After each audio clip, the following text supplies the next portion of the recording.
Assalamualaikum warahmatullahi wabarakatuh. Perkenalkan, nama saya Zulfa Farihatanisa. Saya berasal dari Universitas Alma-Ata, program studi Pendidikan Agama Islam. Di sini saya akan meresensi dan menjelaskan materi yang ada di dalam buku ini. Buku yang saya pegang ini adalah buku Filsafat Umum, karya Profesor Dr. Ahmad Tafsir.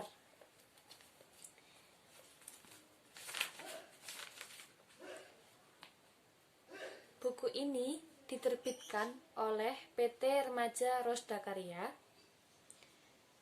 pada tahun 2005. Di dalam buku ini terdapat 271 halaman yang kesemuanya menjelaskan secara gamblang akal dan hati dari mulai pemikiran Thales sampai Capra.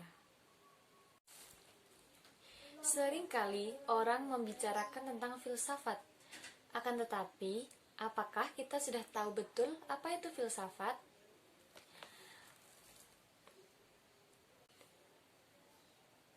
Mari kita pelajari apa itu filsafat. Hatta mengemukakan pengertian filsafat itu lebih baik tidak dibicarakan lebih dahulu.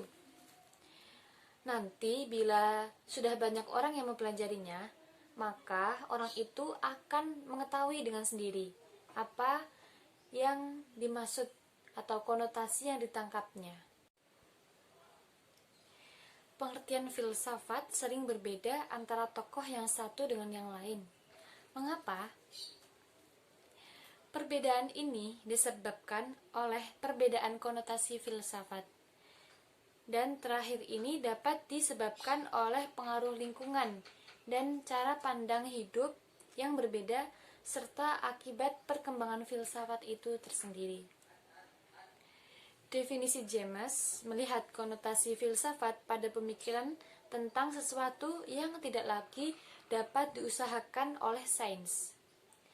Karena itu, filsafat dikatakan sebagai kumpulan pertanyaan yang tidak dapat dijawab oleh sains.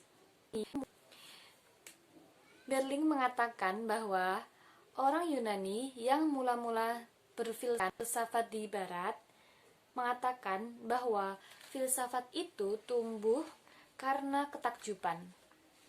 Ketakjuban karena apa? Ketakjuban menyaksikan keindahan dan kerahasiaan alam semesta ini, lantas menimbulkan keinginan mengetahuinya. Sikap heran dan takjub itu lantas menimbulkan keinginan untuk mengetahuinya. Pertanyaan ini memerlukan jawaban. Bila pemikir sudah menemukan jawaban itu dipertanyakan lagi, karena selalu sangsi pada kebenaran yang ditemukannya.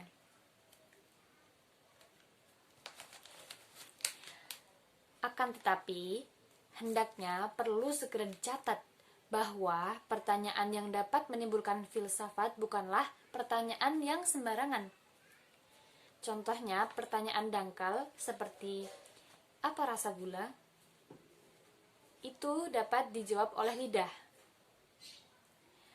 Pertanyaan lagi, pada tahun keberapa tanaman kopi berbuah?